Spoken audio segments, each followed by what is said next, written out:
আজকে আমরা বেরিয়ে পড়েছি একটা আদিবাসী গ্রাম দেখার জন্য। কি ভাবছো, এই লম্বা লম্বা বিল্ডিং শহরের মাঝে আদিবাসী গ্রাম কোথায় পেলাম? নিউ টাউনে রয়েছে একটা ইকো আরবান ভিলেজ। সেই ইকো আরবান ভিলেজে রয়েছে বিভিন্ন আদিবাসী গ্রামের মতো করে গড়া ঘরবাড়ি, আরও আদিবাসী মিউজিয়াম, অনেক কিছু। এবং তার সাথে রয়েছে একটা বড় লেক তার পাশে এবং প্রাকৃতিক সৌন্দর্য। এই রুটটা হয়তো তোমাদের একটু অপরিচিত লাগছে, তার কারণ হচ্ছে এটা আমি মেন রুটে যাচ্ছি না, এটা যাচ্ছি নিউ টাউনের ভিতর হয়ে। তার কারণ বেশ কয়েকটা সিগন্যাল আমরা অ্যাভয়েড করতে পারবো এই রুটটাতে। এটা হচ্ছে সেই বিরাট বড় একটা ড্রেন, আমার আগের ভিডিওতেও তোমরা দেখেছো হয়তো। সেই ড্রেনের পাড় বরাবরই আমরা যাব। এই ইকো আরবান ভিলেজ প্রথম শুরু হয় 2014 সালের 14ই ডিসেম্বর। আর এটা পিকনিকের জন্য বেশ পপুলার একটা জায়গা। তোমরা কিছু দেখতে পাচ্ছ এই ড্রেনে? এগুলো কি বরফ ভাবছো? এগুলো কিন্তু বরফ নয়। দেখে মনে হবে বা এমন একটা নদীর পাশে চলে এলাম যে কত বরফ ভাসছে, তা কিন্তু নয়। এটা ড্রেন, এবং ড্রেনে এগুলো ভাসছে হচ্ছে কাপড় কাচার ফেনা। তো এই পার্কটার টাইমিং সম্পর্কে একটু বলে রাখি। এই পার্কটা মঙ্গলবার থেকে রবিবার পর্যন্ত খোলা থাকে, এবং টাইমটা হচ্ছে সকাল 9টা থেকে বিকেল 6টা। বিকেল 6টাতে পার্ক থেকে তোমাকে বেরিয়ে যেতে হবে। আর পার্কে কিন্তু টিকিট কাটার টাইম 5টা 30। আমরা এখন চলে যাব এই রাস্তাটা হয়ে। এটা যাবে আমাদের যাত্রাগাছি থেকে আমরা মেন রোডটা ধরে নেব। আর এই যে আমরা যাত্রাগাছি থেকে একদম মেন রোডে উঠে যাব। যারা প্রথম থেকে শহরে আছে তাদের হয়তো গ্রামের এই যে আদিবাসী গ্রামের ব্যাপারগুলো, এগুলো হয়তো খুব বেশি ভালো লাগবে, এবং তাই এই জায়গাটা বেশ ভালো পিকনিক স্পট হয়ে উঠেছে। আর একটা জিনিস তো বলতে ভুলেই গেছি, এই ইকো আরবান ভিলেজের এন্ট্রি ফি হচ্ছে মোটে 10 টাকা। 10 টাকার বিনিময়ে তুমি ঘুরে নিতে পারবে এই জায়গাটি। এই জায়গাটা বেশ ভালো দেখতে লাগছে না? দু সাইডে সবুজ গাছপালা রয়েছে। যাক, নিউ টাউনের মাঝেও এরকম এত সুন্দর গ্রিনারি ফিল পাচ্ছি, এটা বেশ ভালো ব্যাপার। ওই সামনে সিগন্যালটা দেখতে পাচ্ছ? ওই সিগন্যাল থেকে আমাদেরকে ডান দিকে ঘুরে যেতে হবে। এই জায়গাটা দেখো, মনে হচ্ছে না যে আমরা নিউ টাউনে রয়েছি, এত গ্রিনারি এই জায়গাটা। এইরকম রাস্তায় তো বাইক চালানোর মজাই আলাদা।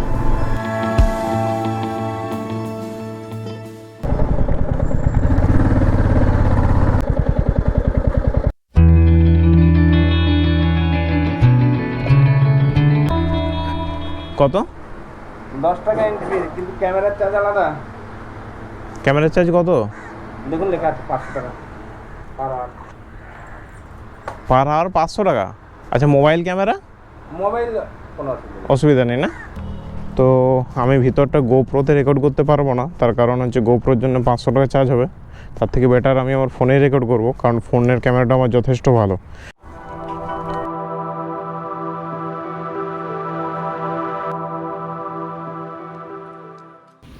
শহরের ভিড়, পলিউশন, এইসব থেকে রেহাই পেতে বেশ ভালো জায়গা। দেখতে পাচ্ছ পুরো একদম ন্যাচারাল বিউটি। আর এই হচ্ছে সেই লেক। এটা দেখো, একটা আদিবাসী ঘরের মতো করে করা আছে।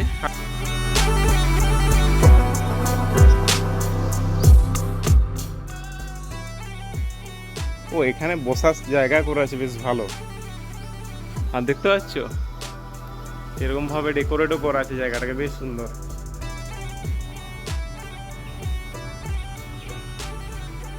এগুলোকে আমাদের গ্রামের ভাষায় বলা হতো হ্যারিকেন। ছোটোবেলায় যখন কারেন্ট চলে যেত তখন এগুলো আমাদের ইউজ হতো, আমরা পড়তে বসতাম, বিভিন্ন কাজে আসতো। এক প্রকার এখনকার দিনে যেটা এমার্জেন্সি লাইট করে আর কি।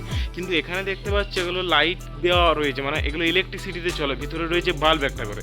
কিন্তু আমরা ছোটোবেলায় যেটা ইউজ করতাম সেটাতে ছিল একটা করে সলতে, এবং সেটা চলতো কেরোসিনে। ওই নিচে কেরোসিন রাখার জায়গা ছিল, এবং সেই কেরোসিনে চলতো এটা, এবং সেটাতে আমরা পড়তাম। এবং এখনকার দিনে এগুলো দেখাই যায় না, প্রায় অবলুপ্তির পথে, কারণ ওই চার্জার, এমার্জেন্সি লাইট, তার উপর তোমার ইনভার্টার, এইসব রয়েছে। কিন্তু এই জিনিসগুলো অলওয়েজ একটা নস্টালজিয়া, দেখলেই একদম সোজা চলে যায় ছোটোবেলায়।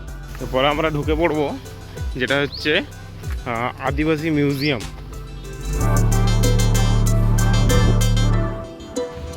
ট্রাইবাল মিউজিয়াম লেখা রয়েছে এখানে, স্ট্যাচু করা আছে আদিবাসীদের। এদিকেও এখানে রয়েছে অনেক রকমের ইনফরমেশন, তোমরা চাইলে ভিডিওটা পজ করে পড়ে নিতে পারো।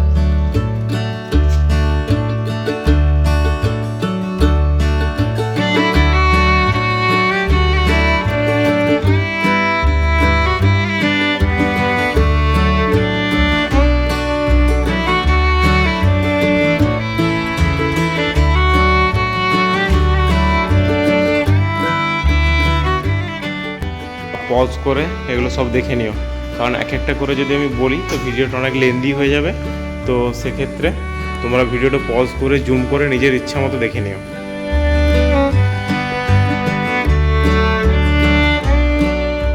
আদিবাসীরা যে এই যে ঢোলগুলো বাজায় বা যে জিনিসগুলো বাজায় সেগুলো এখানে রাখা রয়েছে।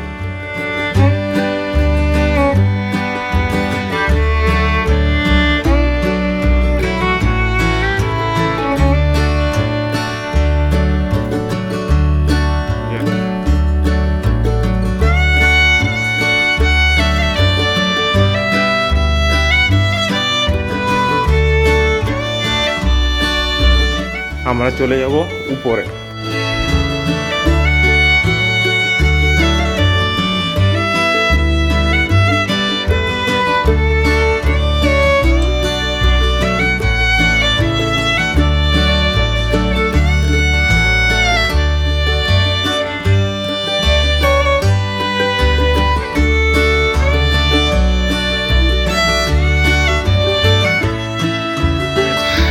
সোল অফ সয়েল বলে লেখা আছে। এই যে এখানে রয়েছে একটা ওপেন জিম, ন্যাচারাল জিম যাকে বলে আর কি। দেখো সাইকেলিং, যেগুলো তোমরা এখানে বসে ন্যাচারাল ওয়েতে জিম করতে পারবে।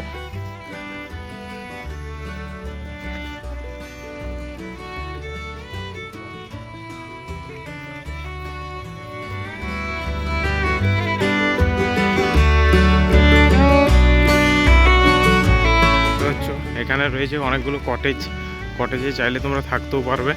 মানে তোমরা যদি পিকনিক করতে চাও তো পিকনিকের জন্যই কিন্তু এই কটেজগুলো অ্যালোকেটেড, কোনো নাইট স্টে এখানে কিন্তু করা যায় না। পিকনিকের জন্য 50 জনের জন্য লাগে 5000 টাকা, আর কটেজগুলোর জন্য লাগে 2000 টাকা করে। তো এগুলো কিন্তু নাইট স্টে হয় না। আমরা বেরিয়ে পড়লাম এখন এই ইকো আরবান ভিলেজ থেকে, এখন যাব ওই লেকের সামনে। এখানে সব লেখা আছে দেখো, যে পিকনিক বা আদার্স খরচা কোথায় কত টাকা লাগবে, ক্যামেরা এইসবের জন্য সব লেখা আছে। তোমরা ভিডিওটা পজ করে পড়ে নিও, খুব সুন্দরভাবে লেখা আছে। চলে এসছি আমরা লেকের একদম কাছে, কিন্তু এই জায়গাটা মনে হচ্ছে ঢোকা পসিবল। কোন দিকে যাওয়া যাবে? কোথায় যাবে না, এই যে এই রাস্তাটায় যাবো। ওই রাস্তায় যেতে পারবেন না, বাইক এখানে রেখে হেঁটে যেতে হবে। চরম অফরোড করতে হবে নাকি? এই রাস্তা আছে নাকি? এটা রাস্তা আছে? Let's see. মানুষ যাওয়ার, ও ভাই এ তো চরম অফরোড। পারবো?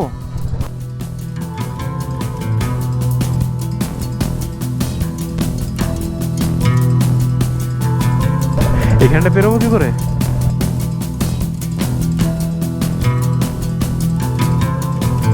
Come on, yes, yes, yes, yes.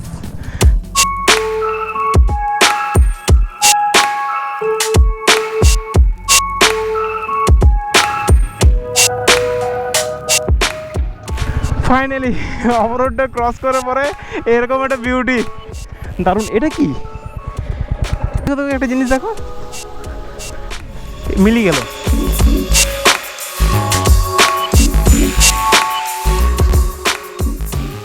এরকম ন্যাচারাল বিউটি কিন্তু বাঁকুড়ায় অনেকগুলো রয়েছে, এবং আমি সেই বাঁকুড়ার ন্যাচারাল বিউটি এক্সপ্লোর করার জন্য একটা প্লেলিস্টও ক্রিয়েট করেছি। তোমরা চাইলে দেখে নিতে পারো, এখানে আমি পিন করে দিলাম প্লেলিস্টটা। আর আজকের মতো চলো ব্লগটা এখানে শেষ করলাম। আমাকে অবশ্যই কমেন্টে জানিও যে তোমাদের ভিডিওটা কেমন লাগলো, আর ভালো লেগে থাকলে লাইক করতে পারো, সাবস্ক্রাইব করতে পারো। চলো টাটা, বাই। আজকের মতো বাই, দেখা হচ্ছে নেক্সট ব্লগে।